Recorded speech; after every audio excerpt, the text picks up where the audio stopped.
आज आपण जवळपास 8,000 कोटी रुपयाचे MOUs या ठिकाणी केलेले आहेत।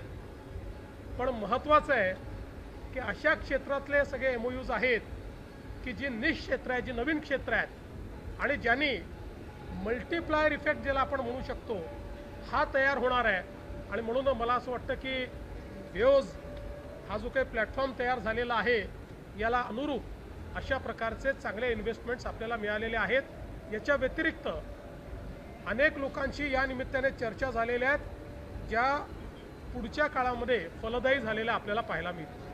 तुम्ही ज्या फिल्म सिटीचे जे करार आहेत बेसिकली फिल्म सिटी उभा करणार म्हणजे नेमकं काय, कारण की ऑलरेडी आपल्याकडे चित्रनगरी आहेच आहे, अजून काय? आता फिल्म सिटी म्हणजे लोकेशन नाही आहे, आता फिल्म सिटी म्हणजे टेक्नॉलॉजी आहे आणि ही जी टेक्नॉलॉजी आहे ही सगळी असलेली ही फिल्म सिटी असणार आहे, ज्याच्यामध्ये अर्थातच त्या ठिकाणी शूटिंगपासनं प्रोडक्शन पोस्ट प्रोडक्शन सगळ्या गोष्टी करता इकोसिस्टीम त्या ठिकाणी असतं। सर, तुम्ही ज्या पद्धतीने युनिव्हर्सिटी सांगितलेल्या आहेत त्या युनिव्हर्सिटी कशा पद्धतीने येऊ असं आहे की या युनिव्हर्सिटीज त्यांचं ऑफशोर कॅम्पस हे आता मुंबईमध्ये तयार करतील, म्हणजे त्या फुल फ्लेजेड युनिव्हर्सिटीज या ठिकाणी येत आहेत। आत्तापर्यंत आपले लोक वेस्टर्न ऑस्ट्रेलियाच्या युनिव्हर्सिटीमध्ये ॲडमिशन घेण्याकरता प्रयत्न करायचे, कारण ती फार चांगली युनिव्हर्सिटी आहे आणि त्याकरता तिथे जावं लागायचं, त्याचा खर्च खूप होता। पण आता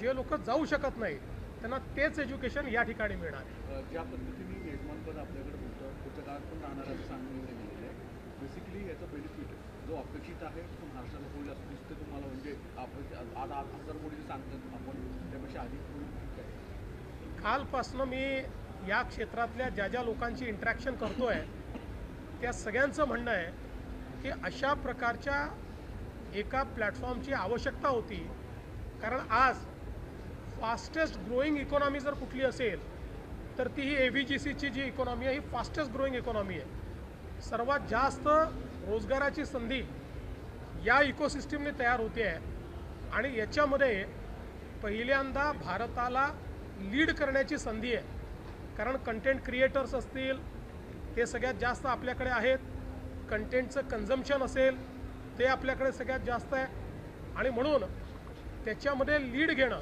हे अत्यंत महत्त्वाचं आहे आणि या वेव्जमुळे तेच आपण या ठिकाणी घेऊ शकलेलो आहोत आणि मुंबई या AVGCच्या रिव्होल्युशनची एक अघोषित राजधानी आता या इव्हेंटमुळे झालेली आहे। सर, दुसरीकडे AI वगैरे जे सॉफ्टवेअर वगैरे येत आहेत त्या संदर्भामध्ये काही वेगळे बोलणी झाली आहेत का? AIचे सॉफ्टवेअर आहेत त्यामुळे ऑपरेशन जे सॉफ्टवेअर आणखी त्या सगळ्या संदर्भामध्ये याच्यामध्ये AIच आहे। आपण जर बघितलं तर याच्यामध्ये प्रत्येक गोष्टीत आपल्याला AIचा वापर दिसेल, त्यामुळे ही सगळा हा जो इकोसिस्टीम आहे इकोसिस्टीमच AI पॉवर्ड इकोसिस्टीम आहे। जसं आता आपण जे 2 स्टुडिओज आत्ता अनाऊन्स केले हे दोन्ही स्टुडिओज AI पॉवर्ड स्टुडिओज आहेत।